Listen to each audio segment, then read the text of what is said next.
शहरातील मुकेशभाई पटेल टाउन हॉलमध्ये मंगळवारी 19 नोव्हेंबर रोजी मतदान अधिकाऱ्यांना शिरपूर विधानसभा मतदारसंघासाठी बुधवारी 20 नोव्हेंबर रोजी होत असलेल्या मतदान प्रक्रियेसाठी नियुक्त मतदान अधिकारी कर्मचाऱ्यांना मतदान यंत्रासह साहित्याचे वितरण करण्यात आले असून अधिकारी व कर्मचारी पोलीस बंदोबस्तासह मतदान केंद्रावर रवाना झाले।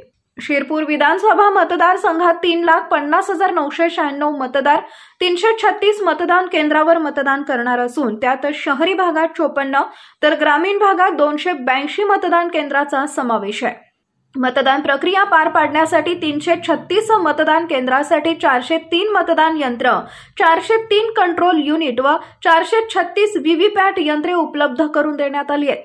त्यासाठी 2185 कर्मचाऱ्यांची नियुक्ती करण्यात आली आहे। त्यात 336 मतदान केंद्र अध्यक्ष, 336 प्रथम मतदान अधिकारी, 336 दुय्यम मतदान अधिकारी, 336 सहाय्यक मतदान अधिकारी आणि मदतनीस व राखीव 505 कर्मचाऱ्यांची नियुक्ती करण्यात येत असून मतदान साहित्यासह मतदान केंद्रावर रवाना झाला असल्याची माहिती मुख्य निवडणूक निर्णय अधिकारी शरद मंडलिक, सहाय्यक अधिकारी तथा तहसीलदार महेंद्र माळी यांनी दिली आहे।